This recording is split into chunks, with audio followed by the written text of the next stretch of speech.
Mas é isso. Bora, chat. Bora de O Brasil de Darcy Ribeiro, O Paraíso Perdido, episódio 2.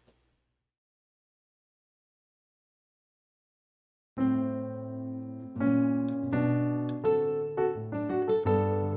música é muito boa. O episódio foi muito bom, hein? Tá sem som? Tá com som.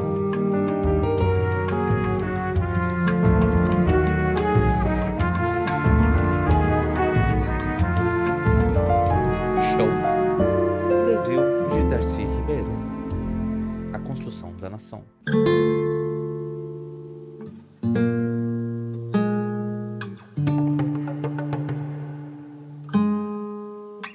Ação de Rondon. O prêmio Nobel. É isso daí? Rondon era de ascendência bororo. E esses estamos sempre insistindo com Rondon. Venha morrer aqui, Rondon. Só nós saberemos enterrá-lo. Só nós saberemos honrá-lo.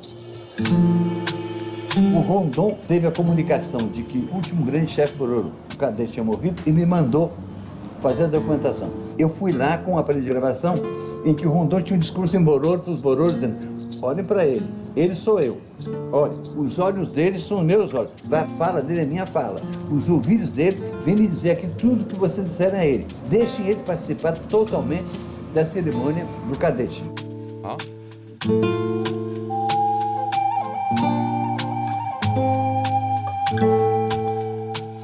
Eu estava apresentando esse filme quando um antropólogo conhecido, Regis Cabeça, entrou na sala, às 9 horas da manhã, com um jornal, sorrindo. E atenção! Acaba de suicidar-se em seus aposentos no Palácio do Catete o presidente Getúlio Vargas. Caralho, no dia da morte. Viravam carros e queimavam, quebraram vidraças, foi uma coisa estupenda. Eu nunca vi. Como que é a frase da carta lá? Aqui deixo a presidência para entrar para a história, alguma coisa assim, né? Um dominicano chamado José Lebré, e ele disse o seguinte: este é um povo infantil que está chorando a morte do pai. Ele vai procurar quem é o responsável pela morte do pai, mas ele não vai achar. Ele vai fazer isso, quebra aqui, quebra ali, depois ele vai cansar e vai para a casa dele. Se vocês não criarem uma força capaz de substituir, daqui a 10 anos vocês têm um golpe. De um momento a outro, o povo viu que era um complô tremendo contra Getúlio. E em função disso, a direita, que estava tomando poder, teve que recuar. Getúlio, em agosto, ele esteve em Minas. E Tancredo Juscelino propuseram a ele transferir o governo para Belo Horizonte. E o Getúlio não aceitou porque estava preocupado com a divisão da Coreia em dois. E o Getúlio tinha a ideia de que o Brasil era o único país que não podia perder uma guerra. Porque se perdesse, seria a desintegração do território nacional. Então o Getúlio, naquele momento mesmo em Belo Horizonte, ele decidiu que não ia resistir e já estava pensando onde é que ia dar o tiro no peito. O Getúlio, em lugar de aceitar sua expulsão, humilhado por aquela campanha de imprensa, ele, quando arrebenta o coração com a bala, um homem de 72 anos. Era a resposta dele, a resposta para dar a virada na política brasileira.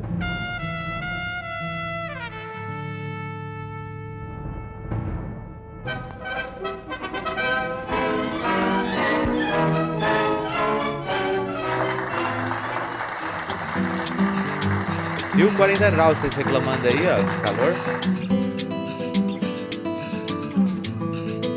Museu da Conceição de Vinícius de Moraes.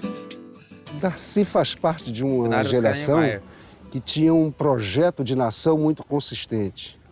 E para o Darcy, sem dúvida alguma, na construção dessa nação, a educação era o eixo central. Mas a gente tinha um problema secular. Pra muita gente, né, a educação, o Brasil é bem preocupado com a educação. O problema é que as políticas não são tão preocupadas assim, né? Nós tivemos Por causa do domínio econômico do bagulho. uma elite completamente trituradora, completamente irresponsável, completamente predatória. E quando ele encontra o Anísio Teixeira, ele vê aquele fervor que o Anísio tinha por um projeto de democratização do Brasil pela universalização do direito à educação. Educação, direito, educação para a democracia. Eu não conheço os textos dele. Eu tinha antipatia para o Anísio, eu achava o Anísio um udenista, pequenininho, muito ranzinza, e ele tinha antipatia por mim. Ele dizia, ele é um soldado rondon desse negócio, quer ser bandeirante. De tantas pessoas insistirem Quer ser bandeirante. que eles tinham que se conhecer, ele convida o Darcy para uma conferência. Ele é uma formação europeia, com a cabeça cheia, tinha a cabeça feita na igreja, e a cabeça do Anísio se liberou na filosofia norte-americana. Então, era uma pessoa pelo qual não passou nenhuma informação sobre índio nunca. Meu pai vai ficando extasiado com a fala de Darcy, começa a falar assim, balbuciar para os amigos, são os gregos, os índios são como os gregos. Houve uma espécie de paixão. Os índios são como os gregos, são os gregos. Depois foi paixão da minha vida inteira, a minha pelo Anísio e dele para mim. Meu pai e Darcy era pai e filho. Era incrível a relação. Ele tinha em Darcy uma projeção assim. Eu acho que ele gostaria que Darcy fosse o seu seguidor. Tinha 30 anos nessa época. Estava cheio de verdades, cheio das minhas convicções ideológicas. E o Anísio dizia, eu não tenho compromisso com minhas ideias. E eu custei muito a entender isso. Não ter compromisso com suas ideias significava, afinal eu entendi, ter compromisso com a verdade. Você só pode ser fiel à verdade se você está aberto para rever. Mas se você está cheio de certeza, vomitando sua certeza, você não verá a verdade nunca. Eu gostei muito de entender essa delicadeza do pensamento do Anísio. Ele diz, Anísio me ensinou. Interessante essa linha de pensamento. O problema é que a verdade também não é um bagulho que você não vai ter compromisso nenhum, né? Tipo, vou estar sempre aberto a todos os tipos de verdade. Tem certas verdades aí que você não tem que estar fechado, né? Por isso que você tem a sua linha ideológica ali, pelo menos, né? A pensar e a duvidar.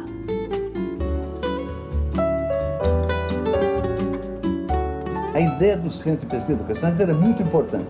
Colocar centros dentro das principais universidades para forçar as universidades a assumirem como problema delas também o ensino primário, que é a coisa fundamental. O Brasil, a defasagem entre o desenvolvimento da sociedade e o desenvolvimento da educação é total. Argentina, Uruguai. Mano, a gente construiu faculdade pra rico, tá ligado? Não é de hoje que só rico que acessa a faculdade. As nossas faculdades públicas eram só pra ricos. E o Chile fizeram isso muito melhor do que o Brasil, muito melhor. O Brasil teve educação superior equivalente, e talvez até superior, mas sem base. E essa base só piorou de 30 para cá.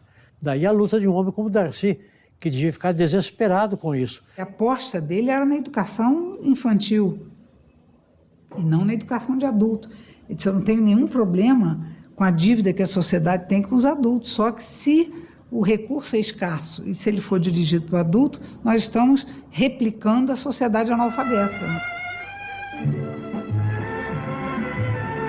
E a sociedade para poucos, né? Se você não tem educação infantil, você vai ficar sempre alimentando o mesmo grupo de pessoas na faculdade, né? Quem tem acesso primeiro? Só as pessoas que já sabem ler? Nessa época, as pessoas que já sabem ler são pessoas com dinheiro e tal, né?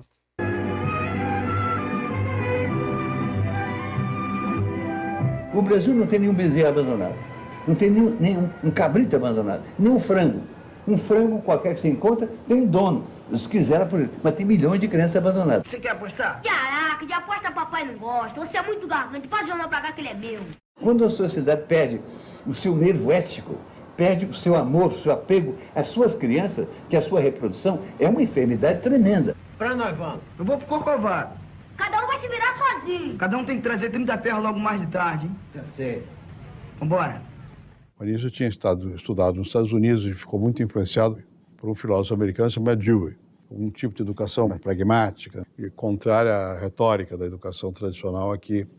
E eles renovaram muita coisa. A Escola Nova foi um movimento dos educadores na década de 20, em prol de uma educação pública, laica, obrigatória e gratuita. apesar dos educadores terem todos uma ideia muito mínimo, né? avançada, eram liberais socializantes, liberais que estavam encaminhando para o socialismo, eles estavam muito ligados ainda a uma visão um pouco de elite. Quer dizer, a visão de que a educação é, sobretudo, o enriquecimento do espírito. Embora dissessem que era Idealista, né? inserção do indivíduo na sociedade. Eu acho que esse é o movimento que estava na cabeça do Darcy Ribeiro, e é isso que é a chave da educação moderna. Não pode deixar de ser de elite na medida em que não pode deixar de ser a melhor possível, só que para todos, para o maior número. E isso o Brasil ainda não conseguiu. O Brasil não conseguiu. Está lutando, mas eu acho que esse é o futuro. A gente pergunta, né, por que é difícil, né, a gente melhorar a educação. O pessoal mais conservador, reacionário, vai falar que os alunos não obedecem, é falta de disciplina na escola. Cara, o primeiro ponto, acho que a gente tem que investir muito em infraestrutura ainda.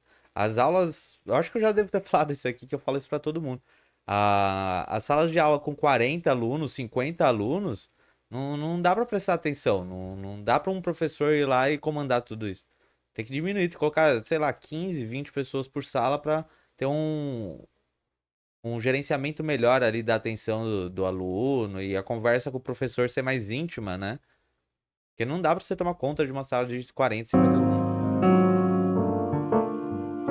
Já que o Estado é um Estado laico, ele deve ter uma educação laica e ele deve se preocupar em formar o cidadão. O ambiente da educação básica tem que ser um ambiente em que o aluno se encontre, construa a sua identidade, forme a sua cultura e, portanto, ele tem que passar o dia inteiro ali. A escola é o ambiente da socialização.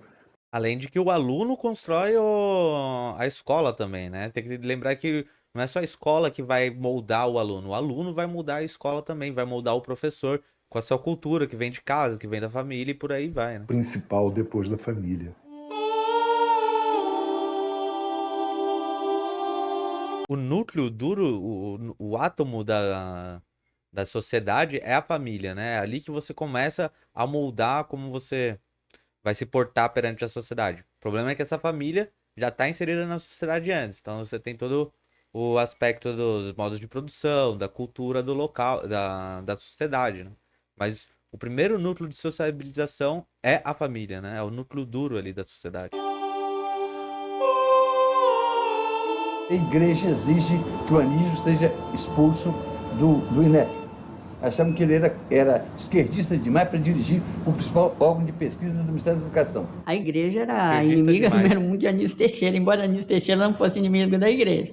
Porque a igreja queria influir, queria, digamos assim, dominar as escolas. O presidente tinha mandado demitir. E esse projeto não é dessa época, né? Vem muito de antes. Quem catequizava os índios lá, ensinava a ler e escrever para os indígenas, eram os jesuítas, né? Vem tudo da igreja, né? Essa ideia de educação vem da igreja do protestantismo, né? Anísio é pedido do Dom Helder por exigência dos bispos. Os bispos fizeram aquele manifesto contra Anísio Teixeira, liderado por Dom Scherer, lá do Rio Grande do Sul, né? E Darcy teve um papel fundamental nesse episódio. Eu fui procurar isso, você não pode demitir. O Anísio estava na CAPES. E ele disse, não, Darcy, deixa disso, que o ministro é o dono dos cargos. Se o ministro me pediu o cargo, eu devolvi o cargo a ele. O Anísio foi para casa e eu escrevi o único artigo do Anísio que não foi escrito por ele. 10 coisas que ele é da cor. Escrevi o único artigo do Anísio que não foi escrito por ele. Depende de um baita planejamento de longo prazo, não é coisa para ser resolvida em 4 anos de governo. Fora a necessidade de interação com governos estaduais. E a coisa aí descendo até chegar em municípios. Acho que o bot travou a mensagem. Deve ter travado, eu não... Deixa eu ver aqui. Deixa eu ver o que você escreveu. Depende de um puta planejamento. Aí não vai mesmo.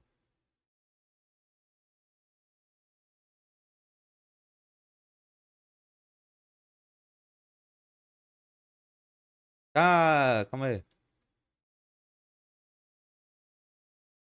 Calma aí, calma aí.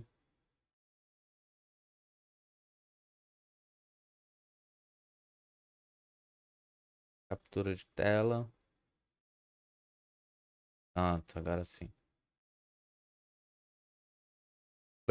O Brasil não tem projeto de país. Ah, é foda, é que nem o camarada Laser Test acabou de falar. De 4 em 4 anos é difícil ter projeto de país, né? Os Estados Unidos tem porque ele tem um poder econômico, as suas elites ali governam, né? A nossa elite, mano. Nossa elite é ralé, tá ligado? A nossa elite só quer saber de acumular capital com rentismo, com o capital financeiro. A nossa elite não produz, velho. Nossa elite não industrializa o país. Vai ter projeto de educação, tá ligado? Por isso que a gente precisa da revolução mesmo. Pra colocar os planos quinquenais, né? Que é a invenção do Stalin lá, que hoje na China toca assim também. A cada 10 anos tem uma meta pra cumprir e assim por diante, né? Aqui a gente coloca as metas e, tipo, foda-se as metas. Salve, salve, camarada Afonso. Tá aqui assistindo o Darcy Ribeiro, episódio 2. Conta na educação e das coisas que ele era a favor. E com o nariz de cera que se dizia, há uma campanha para me retirar do órgão principal de educação, de pesquisa educacional, em função das minhas ideias. Eu quero dar uma prestação de contas à população sobre isso. E 60 jornais do país inteiro fizeram editoriais exigindo a volta do Anísio. Foi uma campanha impressionante. O Trump lida com o planejamento de um insumo que demora 6 anos pra estar pronto e já é cheio de detalhezinhos. Imagina o planejamento de uma sociedade, 6 anos é nada. Não, imagina um planejamento da União Soviética, que não tinha computador, gente. A galera era tudo à mão. Tipo, apelada pra decidir a produção das coisas. Imagina o planejamento que é. Puta que pariu. E, mano, eles planejavam tudo, né? Era tudo planificado. Indústria planejada, tal. O governo manda a meta, aí a indústria devolve, tipo, a meta é possível, a meta não é possível, e planejar todo o bagulho, mano. Burocracia. Burocracia. O computador ajuda a melhorar um pouco, tá ligado? Mas não tem como não ser burocrático em certo ponto, né? Até que os trabalhadores mesmo acabem gerenciando o bagulho, é necessário essa burocracia. Não tem como. Mas imagina o trampo, né? Vamos voltar. A favor da escola pública. E Darcy é que consegue isso com Ciro dos Anjos e Santiago Dantas. Levam meu pai a Juscelino e Juscelino mantém meu pai no cargo. Calma aí que eu me perdi. Eu quero saber do artigo que ele escreveu que não é do Anísio. Lá do Rio Grande do Sul, né? E Darcy teve um papel fundamental nesse episódio. Eu fui procurar isso, você não pode demitir. O Anísio estava na CAPES. E ele disse, não, Darcy, deixa disso, que o ministro é o dono dos cargos. Se o ministro me pediu o cargo, eu devolvi o cargo a ele. O Anísio foi para casa e eu escrevi o único artigo do Anísio que não foi escrito por ele. 10 coisas que ele era contra na educação e 10 coisas que ele era a favor. E com o nariz de cera que se dizia, há uma campanha para me retirar do órgão principal de educação, de pesquisa educacional, em função das minhas ideias. Eu quero dar uma prestação de contas à população sobre isso.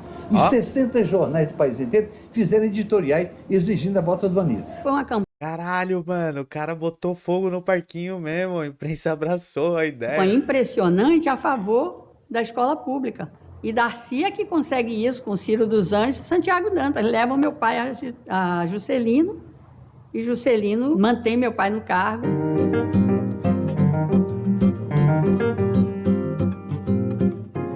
Darcy era um vulcão de pensamento, mas era um sonhador, né? E era bastante destemido. Ele ousava muito. Meu pai ousava, mas com o pé no chão. E achava que era pela fala e pelo pensamento que você conseguia resolver os problemas. Mas nessa hora do bicho, se não fosse Darcy, eu acho que meu pai teria sucumbido ali, porque a pressão era muito grande. Isso aprofundou também muito a minha relação com o Anísio. Eu passei a ser vice-presidente do INEP com ele.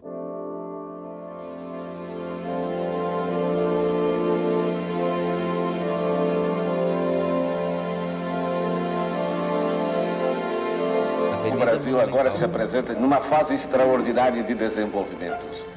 As indústrias...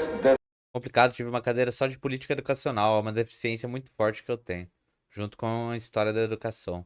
Mano, é complicado a história da educação mesmo. Mas, mano, é falta de planejamento mesmo pra fazer o bagulho acontecer ali e muito liberalismo na cabeça, né? Desenvolvem-se com uma rapidez extraordinária.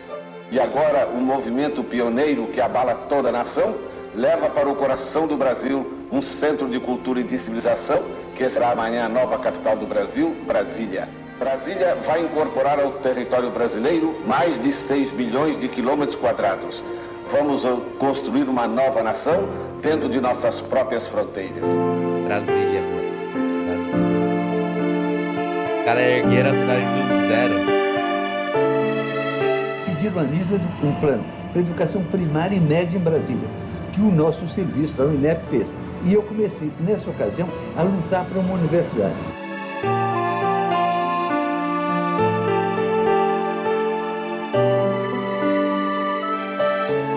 O Brasil era mais promissor.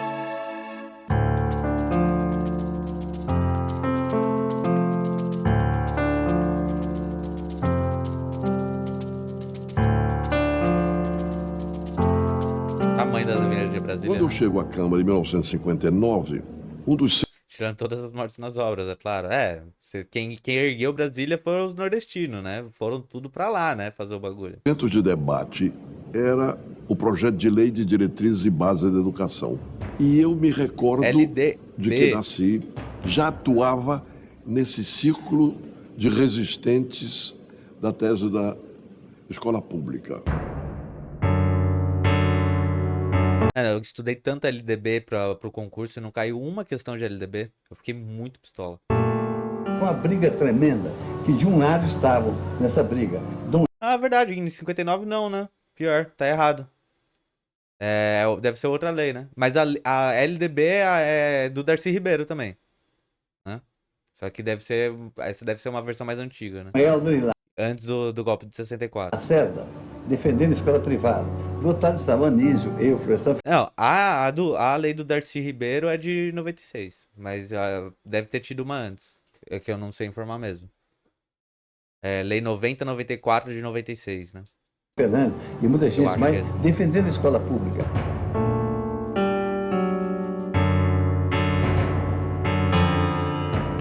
Florestan, o Antônio Cândido, o Hélio Fernando Azevedo, o Júlio Mesquita. Eu participei também ativamente dessa campanha, que a educação primária, fundamental, tem que ser pública. E ganhou, essa tese ganhou. Não implicava isso em negar validade para a escola privada, mas que isso não pudesse significar recursos a menos para a escola pública, que, além de laica, era extensiva a todos, a gregos e troianos. Imagina o alvoroço da burguesia, da educação naquela época, perder todo esse mercado pro Estado? Esse projeto de nação, que era muito claro nos anos 50, nos anos 60, ele hoje desapareceu totalmente. Era um mundo com a ideia de progresso. Escola privada é um dos negócios mais absurdos que eu já vi. Mano, pagar pra comer, pagar pra morar. É muito absurdo. Gente, se você não mora, você não consegue emprego, você não tem comprovante de residência. Todo lugar que você vai tirar documento, você precisa de comprovante de residência. E pagar pra comer, gente, a gente morre, né? Pagar pra comer, pagar pra beber água. O capitalismo é, muito filho da puta nisso, mano. Escola, tá ligado? Tem muita coisa que não é pra ser mercadoria. Desenvolvimentista, mas que entende que cabe ao Estado garantir os serviços públicos mínimos, o bem-estar da sociedade. E nesse momento a educação é vista por todos como um direito. O conceito, né, Essa ideia também do bem-estar social vem muito da influência da União Soviética, né? Que aí no pós-guerra todo mundo começou, os estados tiveram que reduzir carga horária e tal para conseguir acompanhar o desenvolvimento da União Soviética, né? Por isso que surge o estado de bem-estar social. Direito foi substituído pelo conceito de investimento. É inadmissível que em pleno século XXI nós tenhamos uma visão tão pequena, tão atrasada de escola. Porque você, em vez de colocar professores, educadores, cada vez mais são secretários e ministros, economistas, homens e mulheres de outras formações que nunca entraram na escola pública e não têm a menor ideia de que é uma educação básica. Tem um trecho do Marx no Crítica ao Programa de Gotha que ele tá debatendo um programa de um partido comunista, né? De um partido socialista na época, que fala que o Estado tem que gerenciar a educação, né? Que tem que guiar a educação e não a propriedade privada. E o Marx naquela época já fala assim, não, tá errado. Quem tem que... Não é o Estado que tem que gerenciar a educação, tirar da propriedade privada para gerenciar a educação. É a educação que tem que gerenciar o Estado. A educação tem que ser independente para todo mundo em propriedade social, né? Coletivização social. E é ela que tem que dirigir o Estado, e não o contrário. Naquela época. O Brasil tem hoje que responder o desafio de uma educação de massa, agora sim, com uma dívida educacional estúpida, como a sociedade contemporânea. Obrigado por seguir com a gente na Revolução, camarada vegano. Seja muito bem-vindo. A gente tá vendo o vídeo de Darcy Ribeiro, Paraíso Perdido. Alterou completamente o padrão de interação. As nossas escolas são acostumadas a um padrão de ensino e de aprendizagem que não tem nada a ver com essa dinâmica hoje mais. Essa dinâmica de mercado O sistema de educação brasileiro é um dos piores da América Latina. Se não for restaurado, nós vamos ter uma sociedade muito rica, mas uma sociedade sem cara. Uma sociedade que se olha no espelho e não se reconhece a si mesmo. Números de PIB não interessam a longo prazo. Interessa a formação de uma sociedade feliz. Ó, brabo.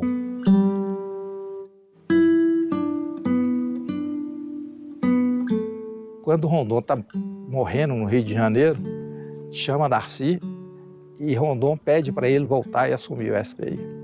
E Darcy promete que iria voltar, ia fazer o que fosse possível para salvar o SPI, coloca a cabeça dele no colo e Rondon começa a recitar os princípios positivistas, amar por princípio, a ordem por base, o progresso por fim. E morre no colo de Darcy.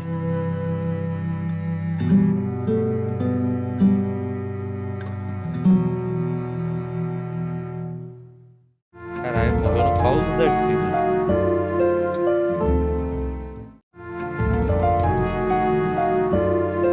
Rápido esse intervalo, hein? Ó, Brasília.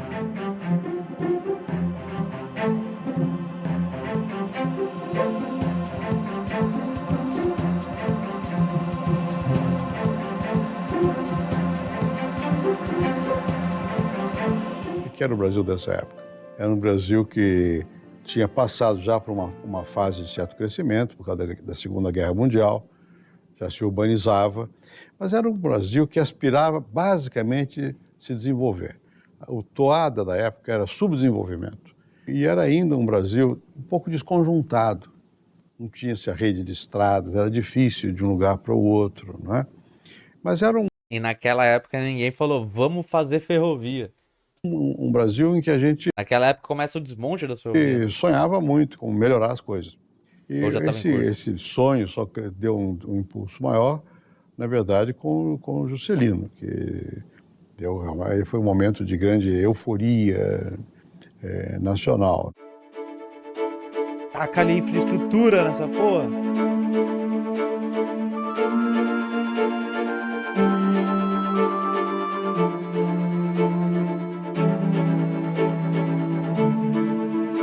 Ai, que louco. A luta para criar a Universidade de Brasília foi terrível, porque havia oposição também. O Israel Pinheiro, por exemplo, achava que o Brasil não devia ter duas coisas: estudante fazendo arruaça e operário fazendo greve.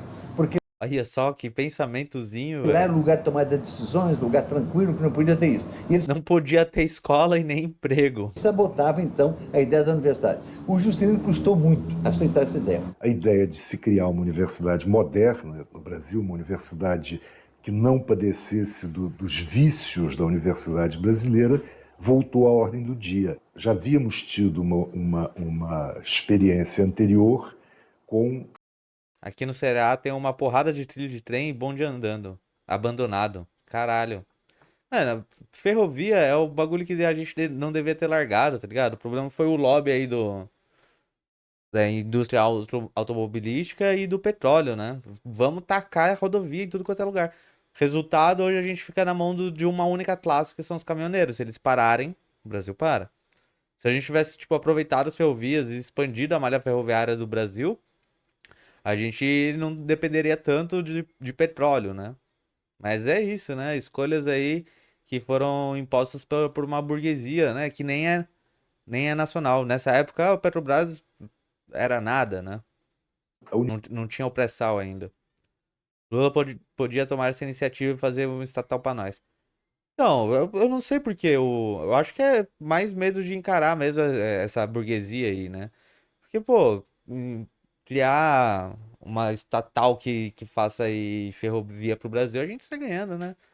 Mas essa burguesia deve ter o Lula no bolso, na folha de pagamento. Universidade do Distrito Federal, que fora criado pelo Anísio Teixeira. Houve até um debate meu, um desentendimento meu com o Anísio, que o Anísio chegou a defender a ideia de que ela só desse mestrado e doutorado. Ele estava tão impressionado com a necessidade de aumentar o domínio do Brasil sobre o saber científico, que ele queria que a universidade fosse só isso, e deixando as outras a fazer cursos profissionais. E eu tive que convencer de que não, de que uma cidade capital, com tanta gente colocada lá, com os seus filhos, a cidade estava crescendo. A cidade não aceitaria não ter uma universidade, mas os melhores alunos ele retinha por 3 anos, depois por mais anos, para fazer deles mestrado, mestres, e para fazer com eles o doutorado.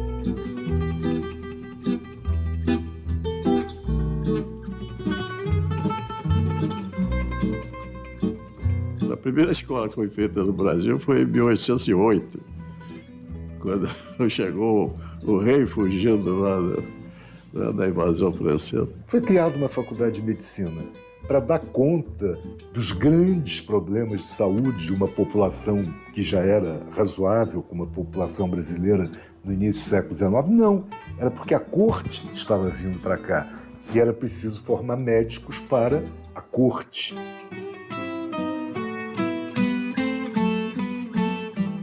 A universidade brasileira tem essa origem ruim. Quando se cria uma universidade no século XX, é uma mera colagem das escolas de nível superior que existem. Então, assim, a gente não tem essa tradição universitária. Há uma dificuldade muito grande de sair dessa situação de colonizado. Então, na hora de ensinar, a gente acha que o melhor não é o que nós damos, que nós sabemos, que nós realmente vivemos. É o que um outro, né, que consideramos civilizado, é que sabe. Nós não sabemos. O grande rompimento com a Universidade de Brasília foi esse. Se destacavam nas áreas da ciência ou do conhecimento, né, nas áreas de humanidades, eles congregou em Brasília para fazer uma universidade exemplar. Quando ele fez a Universidade de Brasília, ele veio a São Paulo. E ele queria arrematar o grupo todo de sociologia, levar para Brasília. Nós não fomos. Aí ele brigou, ele não gostou nada disso, sobretudo de mim. Vocês vão comigo. Não vamos. Achava que eu ia capitanear a ida para Brasília.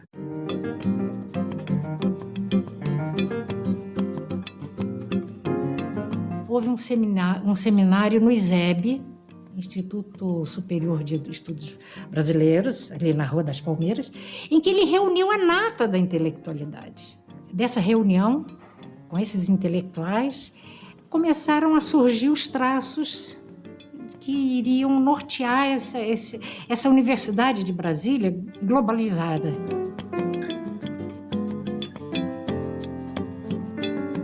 Além dos institutos e das faculdades profissionais, a universidade tem uma série de órgãos complementares. A biblioteca, o centro esportivo, que é importante para a universidade, uma rádio, televisão que nós estávamos montando, e, sobretudo, a prefeitura do campus, porque temos casa para professor, casa para estudantes. Assim que foi concebida a Universidade de Brasília. A força de uma universidade é muito gigantesca, né? Aqui na minha cidade as universidades são muito pequenas, né?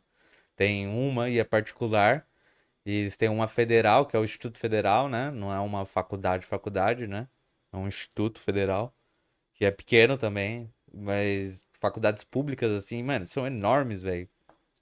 O Oscar propôs, e o Darcy imediatamente topou, reunir todos os institutos da universidade num único edifício, com 500 metros de extensão, e que hoje constitui um dos exemplos assim de campus universitário mais vivos, mais cheios de expressão. Eu sempre que circulo ali pelas varandas gigantescas do Minhocão, me imagino assim como se fosse os passeios dos gregos para ouvir filosofia assim à sombra, né? Muito foda. Bonito, né, mano? A universidade é um espaço. Aqui, público mesmo, só o IF, Mas privada tem de monte, olha só. Que cidade você é, camarada? Eu fiz o Federal do Paraná.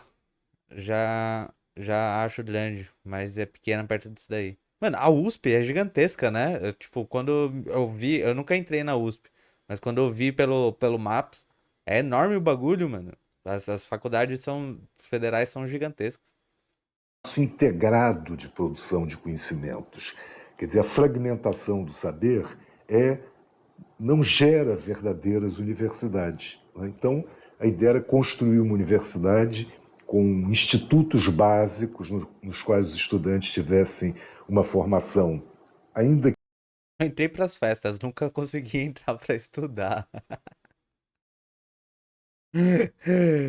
Linha correta, camarada. Tenho muita vontade de visitar. Agora eu tô ficando com vontade demais de ir. E essa de Brasília também parece ser muito louca. Que orientada para determinadas áreas do saber, mas que o conhecimento fosse fornecido na sua universalidade. A Universidade de Brasília queria realizar algo que a USP não realizou, a partir da interdisciplinaridade. Quer dizer, a junção de todas as disciplinas como aquele chão básico em que o homem ia escolher a sua profissão, mas muito mais do que a sua profissão, a sua inserção no mundo. E isso dizia respeito ao Darcy. Era um projeto absolutamente inovador. Mano, é o que tem que ser, velho. Eu já falei aqui outras vezes que as ciências hoje em dia tá cada um em um lugar, num campo específico, né? Isso é em virtude da filosofia positivista que a gente adota no Brasil, para a construção do Brasil. E a nossa ciência tá tipo, filosofia, você vai ficar só estudando filosofia, física, só física e tal. Não tem uma interdisciplinaridade, não tem uma junção das disciplinas. As ciências humanas é a maior prova que isso é totalmente necessário. Você não consegue estudar sociologias ou ciências sociais, né, se você não juntar com história, com antropologia, com filosofia. Então, se você deixa as ciências nichadas, você perde o enriquecimento do pensamento crítico, né? Que pode trazer aí para as ciências do país como um todo. Porque nós vivíamos em universidades que eram verdadeiras federações de unidades, não é?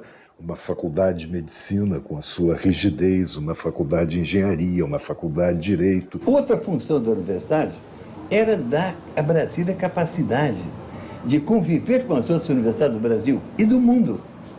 Ou seja, a universidade, juntando um corpo de sábios, permite que uma cidade se comunique com o mundo e se integre na civilização, sobretudo na civilização presente e na situação emergente, cuja linguagem é ciência e tecnologia. Então a universidade ia representar um papel muito importante para o país. Nossa, muito bravo, mano. O Darcy Ribeiro é muito bravo. Ave Maria, gracia plena, ora pro nobis. O JK me chama e me diz, olha, Darcy, a igreja quer fazer em Brasília a Universidade Católica. Os jesuítas pediram para que a Universidade Católica e não terá despesa para o Estado. Sabe, Darcy, eu lavo as mãos. Eu conhecia meu companheiro, ele já estava do lado do jesuíta. Eu com a universidade pronta, a universidade pensada por mim e por cento e tantos cientistas, o melhor do Brasil. A SBPC é que tomou em suas mãos criar uma universidade da ciência e da técnica. Então nós todos empolgados, Brasília quereria a oportunidade de uma universidade para dominar o saber humano, o saber que poderia ser utilizado para dar categoria à cidade e para diagnosticar os males do Brasil e encontrar saída do Brasil. Brava essa fala dele. Mas e aí? Eu tive um estalo. A gente tem estalo, né? Você não entende. Estalo de vez em quando, para estar muito desesperado. O estalo foi o seguinte: eu tenho que procurar os cães de Deus. Cães de Deus. Dominicani. Cães de Deus. E fui para São Paulo procurar os dominicanos. E foi o Matheus Rocha, que era o geral dos dominicanos. E disse, olha, eu venho propor uma concordata. Está aqui os papéis, você leva para o Papa. O Papa era João 23. Diz o Papa que há 8 universidades católicas, dessas 4 pontifícias, fazendo farmacêutico e dentista, mas não fazem teólogos.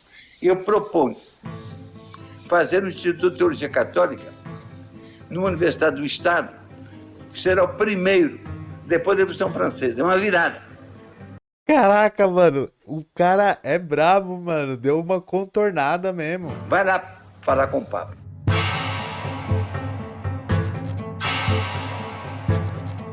Topou, mandou para mim as obras dele com a dedicatória, em couro marroquino, uma coisa bonita.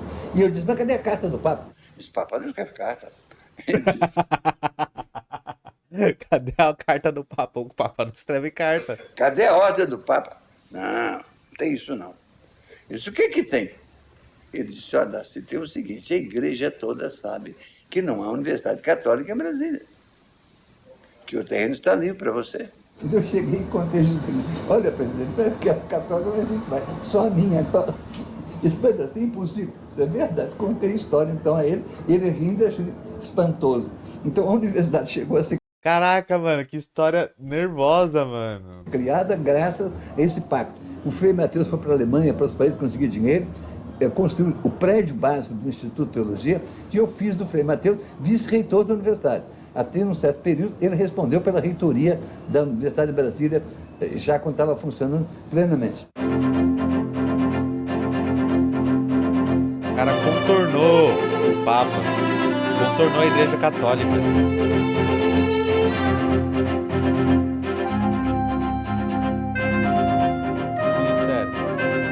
Havia uma revista muito prestigiosa no Rio, no Brasil, que era a revista Senhor. E o diretor, Naum Sarovski, me procurou para eu fazer um artigo. O Darcy escreveu uma página admirável, que é a carta pedindo à Universidade de Brasília, né? E essa carta ele faz ao estilo da carta do descobrimento, quando se pede ao rei de Portugal, diz, qual é o que tem aqui. Assim como Pedro Vaz Cavalli tivesse desembarcado em Brasília, comentando o que aconteceu no Brasil nesses 500 anos, eu comento de brincadeira toda a criação de Brasília. Quero aproveitar para pedir ao senhor, rei Juscelino, quero pedir que o senhor não deixe que os brasileiros cresçam com a mentalidade da maceca goiana. Uma universidade indispensável. Tenha coragem, crie uma universidade lá para que Brasília exista dentro da civilização. Eu fui a Brasília inúmeras vezes para lutar pela universidade. Atrasou-se tanto na mão de Juscelino, isso que só no dia da inauguração da capital é que ele mandou a mensagem dele pedindo ao Congresso a criação da universidade. Mas aí veio o Jânio. Caralho. E o Jânio tinha uma posição diferente. O Jânio era... Juscelino não tinha uma visão econômica ortodoxa, não tinha visão econômica nenhuma. Ele queria fazer coisas, né? Eu só queria fazer, queria construir. O Jânio chegou lá, tinha um caos, dívida externa, inflação. Ele apertou a economia. E aí produziu uma freada enorme, né, na economia brasileira e tal. E o Jânio ficou muito mal visto. Quero isso, faz daí. Eu fico pensando, tipo, o tanto de mão de obra que foi empregada pra construir Brasília, tá ligado? E depois que construiu, essa mão de obra foi pra onde? Foi para aonde? A gente tava falando da construção de Brasília, né? Os nordestinos, tipo, ficaram sem lugar pra ir. E o planejamento da economia, uma economia planificada, tem que ter essa noção de, tipo, vai liberar um contingente de mão de obra enorme. Pra onde a gente vai alocar ele? No capitalismo, tipo, foda-se. Num planejamento do socialista, já vai falar, essa galera agora vai construir outra cidade, vai construir outro lugar. Essa galera vai estudar, essa galera vai ficar ali, vai ganhar uma casa e vai construir, vai arranjar outro emprego, vai estudar em faculdade. Então o planejamento econômico, a planificação socialista vê isso, né? No capitalismo não, no capitalismo foda-se. Então imagina onde foi parar essa galera, né? Quase me deu um grande apoio, mas dependia do Congresso Nacional. Mas só no dia da queda do Jânio, quando o Jânio renuncia, é que a Universidade de Brasília, de fato, começa a ter existência legal.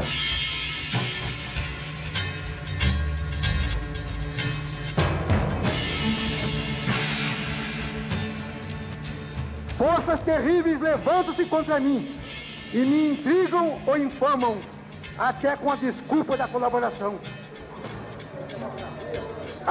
No capitalismo só se atende uma demanda se ela gera lucro, com certeza. Congresso Nacional! Senão é a maior batalha para conquistar, né? Essa demanda, né? Nesta data e por este instrumento, deixando como ministro da Justiça as razões de meu ato, renuncio ao mandato de presidente da República. Jânio Quadros. Chegando o golpe. O Mazili tomou posse. Eu cheguei no Congresso e vi aquele ambiente de perplexidade. Não tinha coragem de fechar a sessão, porque não sabiam se podiam abrir depois, os militares iam tomar conta. Naquele momento aí, eu cheguei atrás do presidente do Congresso, que era Sérgio Magalhães, e disse: "Senhor Sérgio, põe em discussão o projeto da Unidade Brasília, que está no número 18 horas do dia." Ele disse: "Você está louco?" Eu disse: "Eu sou o único que tem juiz aqui." Muito sagaz. Ele percebeu. E disse: "Olha, desce lá, assim, e pede um líder para pedir para passar para a primeira ponto da ordem do dia."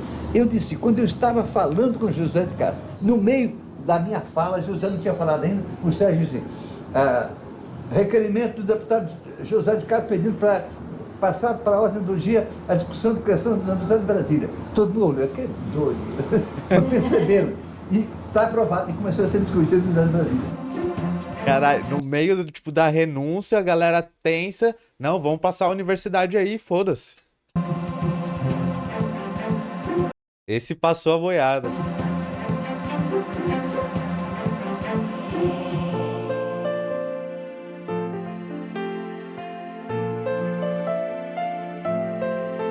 É ele.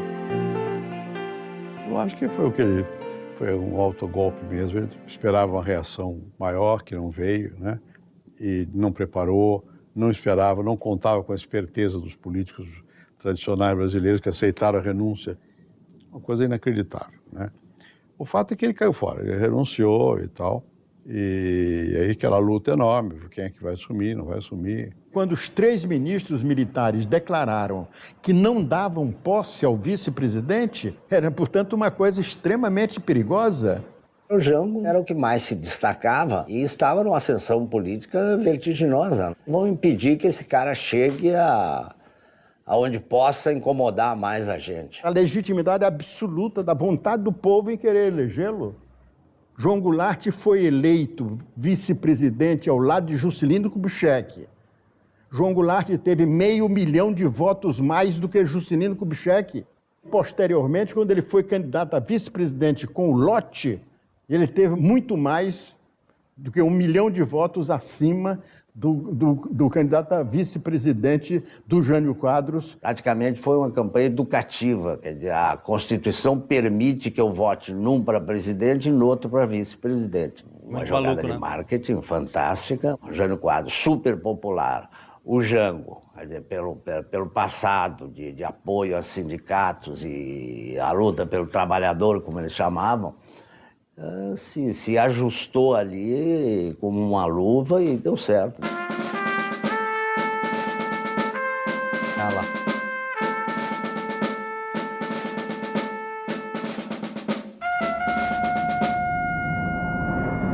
Lá vem. O mundo vivia a Guerra Fria. Se procurava embaixo de cama comunista e por aí vai. O relatório Khrushchev, Cuba fazendo a revolução, tinha impactado o mundo com a violência stalinista. A igreja tinha acabado o stalinismo de se posicionar ao lado dos pobres. Então havia um caldo de cultura que levava a essa postura anticomunista. O medo, o comunismo não era só uma ideologia, era um bicho-papão. Fantasma do comunismo.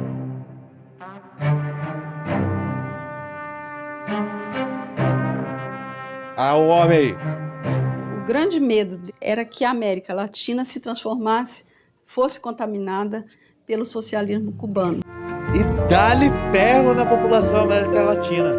Desce Estados Unidos, foda-se. Tomar no cu.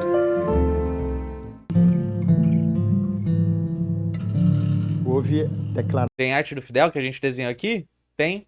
Tem lá no Insta, lá você acha lá um desenho do Fidel que a gente fez. Declaração dos ministros dizendo não se dá posse ao presidente da República, se ele vier será preso. Olha. O desrespeito à dignidade da nação brasileira.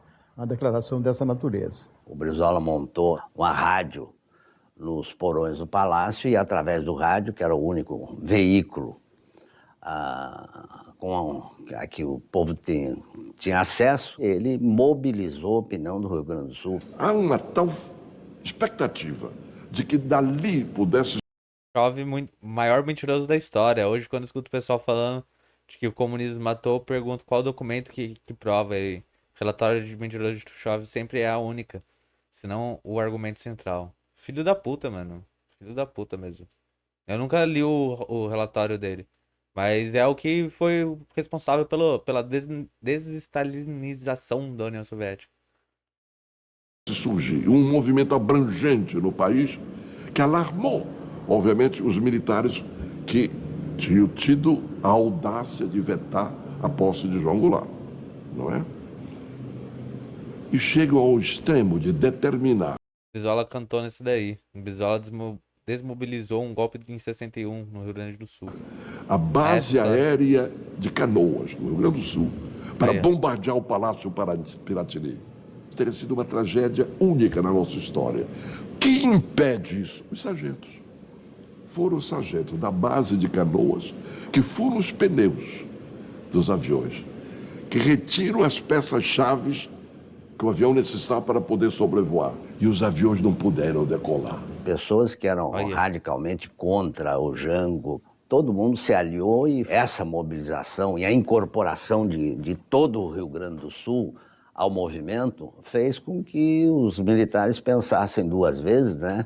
E abriu o caminho para a volta do Jango. Aí vem a possibilidade introduzida pelo Congresso de uma solução que é uma solução de parlamentarismo. Ali houve um acordo político entre o Jango, o Tancredo e o Aurmar Andrade falando em nome de um grupo muito forte na Câmara, que o parlamentarismo seria temporário e que depois se encontraria a melhor maneira de restabelecer o presidencialismo. Ele seria presidente de uma nação parlamentarista.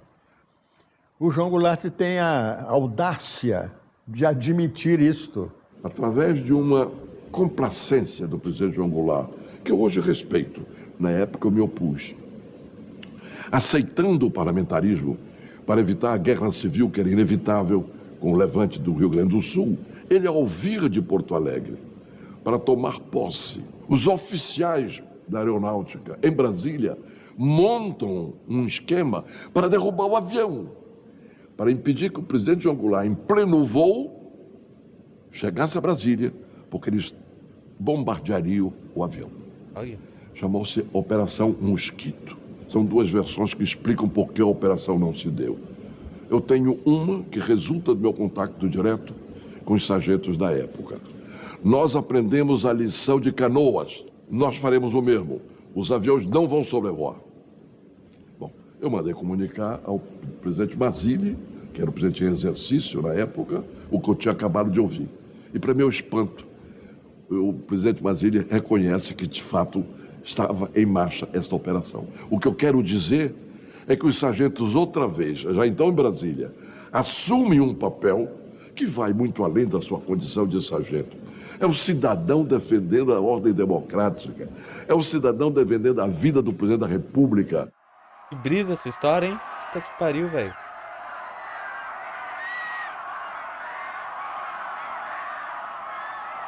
Jango se fez sucessor de Getúlio, por méritos dele.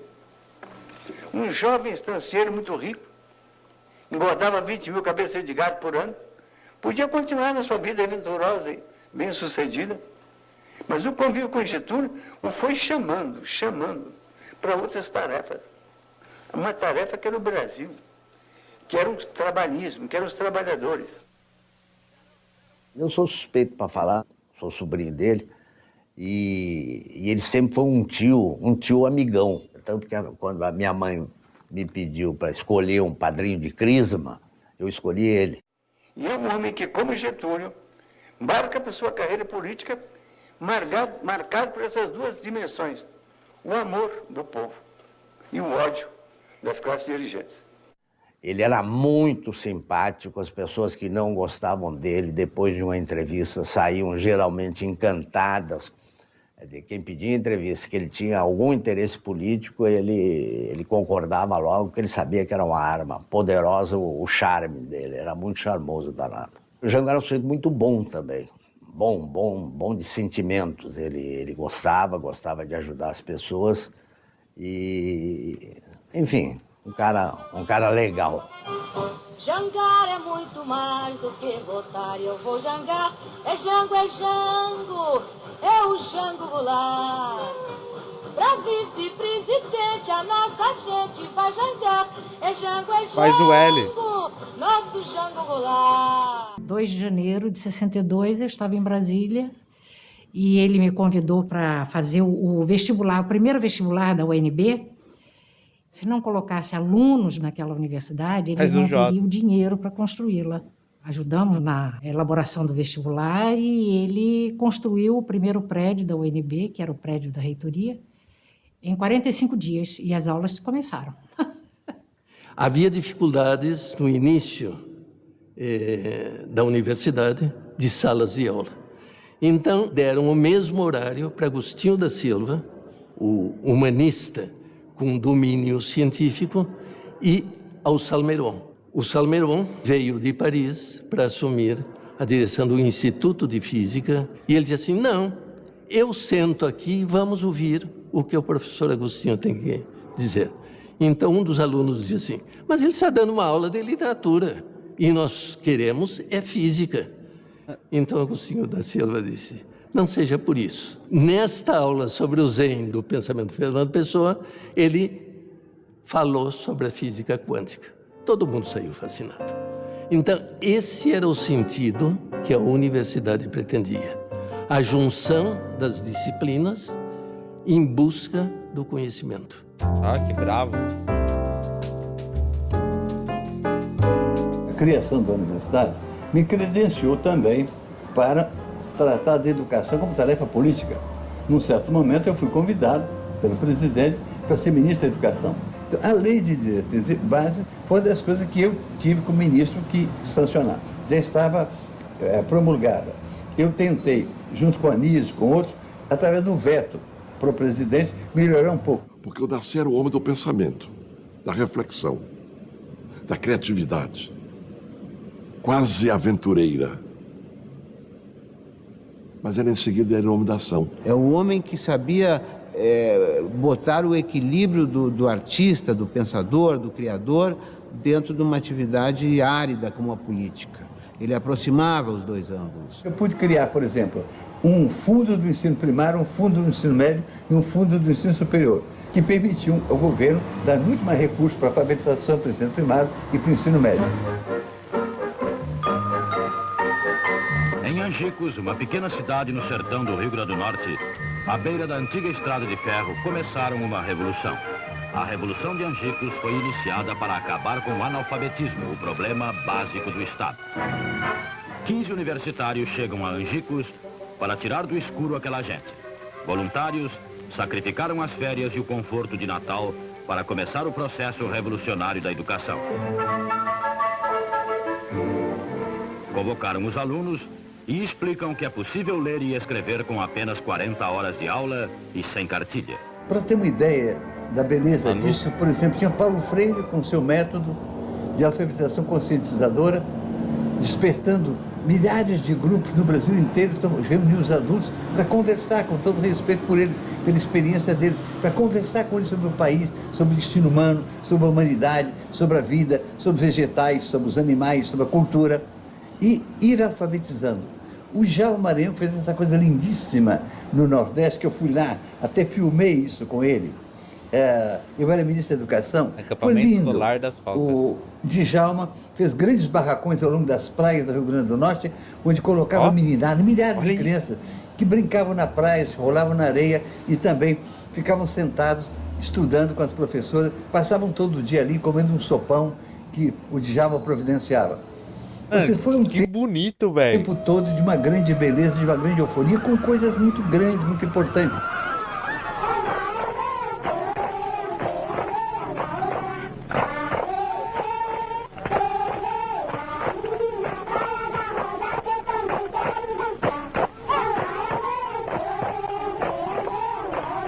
educação sofreu uma verdadeira deterioração com a ditadura. Durante os anos do governo do Jango, se gastou, enquanto eu fui ministro, foram 11,4%.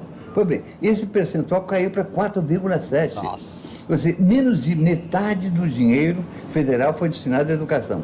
O efeito disso foi desastroso, porque, de fato, a ditadura, por seu caráter retrógrado, nunca teve interesse real na alfabetização da população. Foda, mano. Bizarro, né? As duas experiências de criação de universidades modernas, ou de verdadeiras universidades, esbarraram em ditaduras.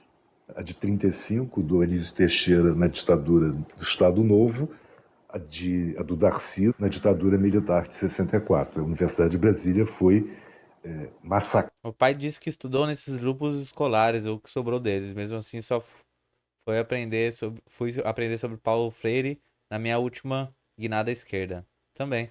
Salve, Lauro! Como que você tá, camarada? Estamos assistindo aqui Darcy Ribeiro. Fique aí, seja muito bem-vindo. Massacrada em 1964. E a coisa que eles mais odiavam é a teologia católica, que achavam que era a comunhão dos comunistas com os católicos. Então tocaram fogo no prédio do Instituto, depois as ruínas... Como assim, velho? Os caras tacaram fogo... Teologia é... Como que ele fala? O pacto dos comunistas com a Igreja Católica? É isso? E a coisa que eles mais odiavam é a teologia católica, que achavam que era a comunhão dos comunistas com os católicos. Comunhão dos comunistas com os católicos. Então tocaram fogo no prédio do Instituto, depois as ruínas venderam para a prefeitura, acabaram. O Frei Mateus caiu numa tristeza tremenda. Essa universidade era o nosso sonho, era e é o sonho da intelectualidade brasileira. Essa universidade se perdia. Eu não acredito, velho. Puta que pariu, eu não sabia dessa história. Mano, Darcy foi... driblou o Papa, driblou a Igreja Católica pra construir o centro de teologia pra eles. Só por conta disso que conseguiu levantar a faculdade pública. E os caras vão lá e tacaram fogo no prédio. 9 de abril de 64 eu fui preso, de modo que começou bem. Fiquei 19 dias preso. Os outros 11 professores presos foram quase todos demitidos. O primeiro reitor que mandaram para lá, depois do golpe, foi o Zeferino Vaz, que era um homem sério.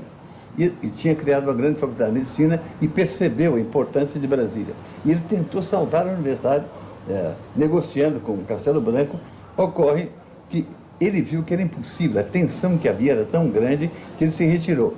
E assumiu. Mano, os caras é contra a educação, velho, vai se fuder. Aquele coronel ou capitão de mar e guerra, e demitiu logo o Pompeu de Souza e mais 3 da cúpula da universidade, os herdeiros do Darcy Ribeiro.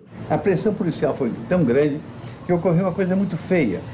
A polícia prendeu um grupo de professores do mais alto padrão, professores que vinham de universidades estrangeiras, professores do mais alto padrão. A polícia manteve a noite inteira nus para humilhá-los na delegacia. Então nós, professores, 200 e tantos professores, pedimos demissão em solidariedade a eles. Foi a grande diáspora da Universidade Brasileira. Foram com a mão na frente e outra atrás, deixando casas, mobílias, tudo, para procurar um emprego pelo mundo afora. Eu não sofri a perseguição política, mas sofri a degradação da inteligência. As pessoas que pensavam inteligentemente no Brasil ficaram, evidentemente, marginalizadas. Com a democracia, a universidade assumiu o seu próprio destino. Ah, e tem filho da puta que defende ainda, né? Está tomando a forma que deve ser. Aquela de que o Brasil precisa. Aquela que é regida por um princípio que estava escrito desde o primeiro dia. Nesta casa, ninguém está e jamais será punido ou premiado em razão de suas ideias.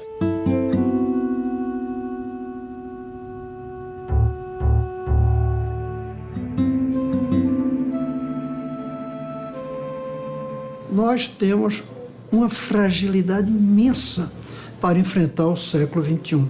Incrível é que comemoramos sermos a 6ª potência econômica do mundo, mas produzindo coisas do tipo do começo da colonização. Não há um produto, salvo os aviões, de alta tecnologia produzido no Brasil. Estamos nas mãos dos que vendem os equipamentos. Essa é a tragédia brasileira, educação. Nós ainda temos, na produção de bens e serviços no Brasil, uma participação muito intensa de empresas estrangeiras, de grandes corporações multinacionais, que não fazem pesquisa no Brasil. O que significa que a universidade ainda tem um papel relevante na produção de conhecimento, na produção de ciência aplicada e no desenvolvimento tecnológico. Hoje, mais do que produzir um produto, o que vale é criar o produto. Então, se você deixa a formação em nível superior, a pesquisa, que isso seja feito nos países europeus, nos Estados Unidos, na Inglaterra, na Austrália, nós vamos ser dependentes para todo sempre. Darcy Ribeiro dizia, a universidade não pode servir para consolidar um sistema dessa natureza. A universidade deve servir para formar um sistema que permita o crescimento de todo cidadão. Vejo com muito temor essa ideia de que a universidade brasileira é um gasto.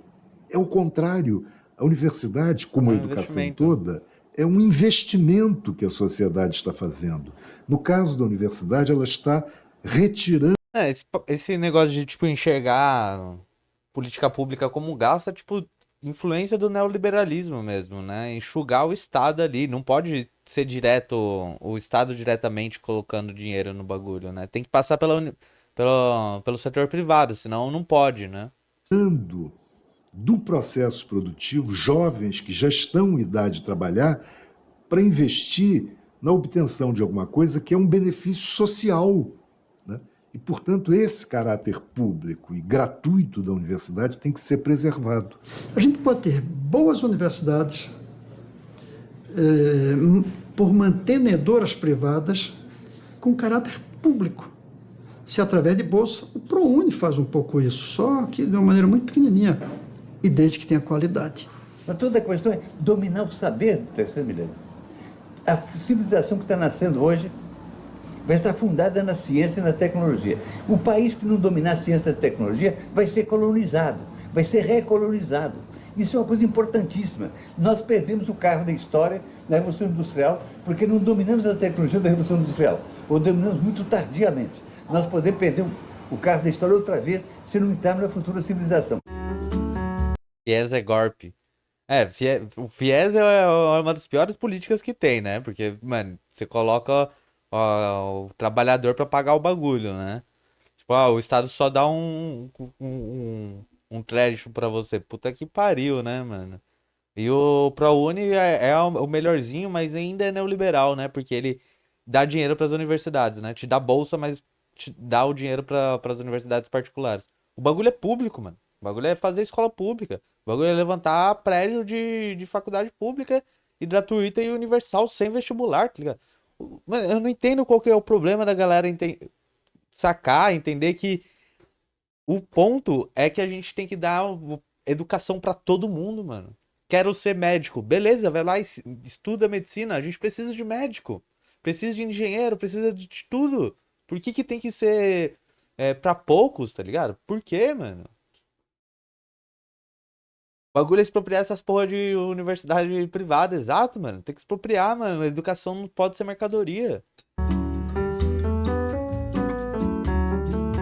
Ele é um educador porque ele é um intérprete e porque ele é um grande utopista, um soldado da mudança da sociedade brasileira. Ele não vê na educação uma solução mágica. Há um problema estrutural, há um...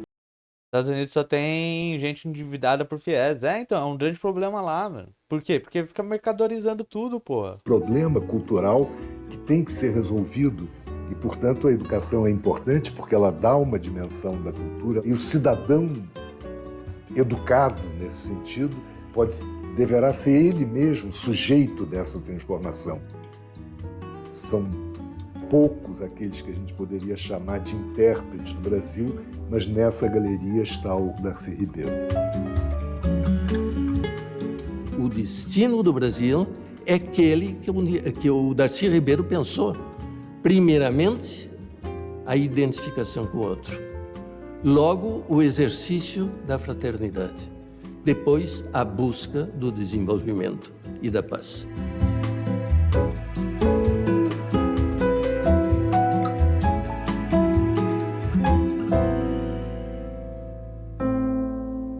Aí, acabou. Muito bom esse episódio, hein? Muito bom. Brabo demais. Darcy Ribeiro. Ó, a gente vai até o episódio 5, hein? Tem até o episódio 5. Foi 3, 4, 5.